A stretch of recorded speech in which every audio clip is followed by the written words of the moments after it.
2027 से पहले कांग्रेस ने प्रदेश में सांगठनिक रूप से बड़ा बदलाव किया है और एक बार फिर से गणेश गोंदियाल को प्रदेश कांग्रेस की जिम्मेदारी सौंपी गई है, कमान सौंपी गई है। हमारे साथ मौजूद हैं गोंदियाल जी। सर, क्या कुछ रोड मैप रहने वाला है? जी, सबसे पहले तो मैं धन्यवाद देना चाहूँगा हमारे केंद्रीय नेतृत्व का और साथ साथ में प्रदेश के नेताओं का कि जिनकी आम राय से आज ये बात सामने आई है। जहाँ तक आपने कहा कि आगे क्या रोड मैप रहेगा, हम अपने कार्यकर्ताओं के माध्यम से इस प्रदेश में जो कांग्रेस पार्टी के प्रति लोगों की उम्मीद है, उस उम्मीद को अब परवान चढ़ाएंगे, उसको जाया नहीं जाने देंगे। लोग इस बात की उम्मीद लगाए बैठे हैं कि जिस बात के लिए उत्तराखंड जाना जाता था कि यहाँ के ईमानदार लोग हैं, यहाँ की ईमानदार सरकारें हैं, दुर्भाग्य से ईमानदार लोगों के ऊपर ऐसी सरकार स्थापित हो गई है जो पूरे देश में गलत दिशा में आगे बढ़ने के लिए मशहूर हो गई है। तो हम इस परंपरा को रोक पाएं, हम इस मकसद के साथ 1 साल का कार्यक्रम तय करेंगे और इस 1 साल के कार्यक्रम के बाद मेरा मानना है कि 1 ही साल अब इलेक्शन में है, तो इस 1 साल के हमारे जो भी तय कार्यक्रम होंगे उनको करने के बाद हम जनता के पास जाएंगे, जनता के से निवेदन करेंगे। मेरा विश्वास है कि साफ मन से किया गया निवेदन जनता के पास वो असर करेगा और जनता हमें आशीर्वाद देगी। सर, 2022 में जब कांग्रेस को हार मिली थी, आपने एक आइडियल प्रस्तुत करते हुए रिजाइन दे दिया था पद से। एक कसक रह जाती है आदमी के मन में कि उसने तमाम काम किए लेकिन पूरा टाइम नहीं मिला।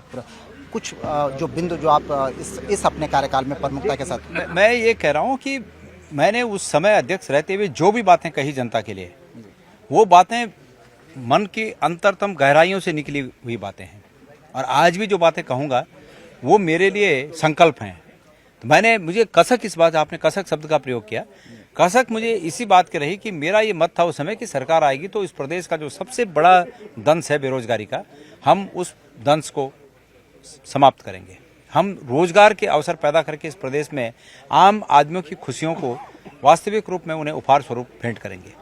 तो वो नहीं हो पाया, वो सरकार ना आने से वो चीज़ नहीं हुई। वो दंश मेरे मन में था और मुझे आज फिर बड़े दोगुने जोश के साथ ये लग रहा है कि शायद वो वक्त अब बहुत नज़दीक आने वाला है, तो वो काम हमें करना है। दूसरा, उस समय तक भ्रष्टाचार का तो था बोलबाला, पर इतना नहीं था जिस तरह आज है। आज तो मुझे लग रहा है कि ये सरकार द्वारा जनित ये जो भ्रष्टाचार है, कहीं ये आगे आने वाले समय में परंपरा न बन जाए, तो हमें इस बात को रोकना है। तो आज हमारे सामने चुनौती दोगुनी है लेकिन उत्साह चौगुना है। सर, अभी तक एक बात उठती रही है विपक्ष के लिए कि सरकार के खिलाफ जो एजेंडे, जिस मुद्दे पर विपक्ष को मुखर हो जाना चाहिए था, कई बार देखा गया कि बहुत शिथिल रहा, उतनी मुखरता के साथ आप लोग आगे नहीं आ पाए। ये खुद कांग्रेसी भी कहते हैं। अब क्या कुछ हमको देखने को मिलेगा? नहीं, ऐसा नहीं है कि कांग्रेस पार्टी उतनी मुखरता के साथ आगे नहीं आई। मैं समझता हूँ कि कांग्रेस पार्टी भरपूर मुखरता के साथ आगे आई, लेकिन ये सच है कि भारतीय जनता पार्टी की वर्तमान की सरकार ने उसको तमाम उनके पास जो शक्तियाँ निहित हैं, जो जनता ने उन्हें अपने हित में काम करने के लिए शक्तियाँ उनमें निहित की हैं, उन्हें ट्रांसफ़र की हैं, उन शक्तियों का प्रयोग उन्होंने कांग्रेस को बदनाम करने के लिए किया। उसमें एक ये भी है, जैसे आप कह रहे हैं कि कांग्रेस उतनी मुखरता से, ये भी वही छपवाते हैं पेपरों में, पोर्टलों के माध्यम से चलवाते हैं। ये जो 1000 से ऊपर करोड़ रुपया है जो विभिन्न उसमें बांटे गए, वो इसी बात के लिए तो बांटे गए कि कांग्रेस को बदनाम करो। तो वो भी ये भी एक हिस्सा है उसका। दूसरा हिस्सा वो है कि अजी साहब इनमें आपस में बनती नहीं है और उनमें खूब बनती है। तो ये सब बातें हैं।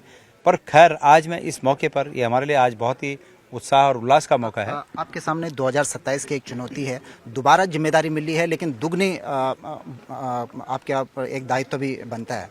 किस तरह का आप चैलेंज देखते हैं 2027? मैं, देखिए, भारतीय जनता पार्टी के कुकर्मों के जो कुकर्म हैं उनके, जैसे वोट चोरी का मामला है, ये निश्चित रूप में हम इसको चुनौती के रूप में स्वीकार करते हैं कि हम इन कुकर्मों को कैसे रोकना है।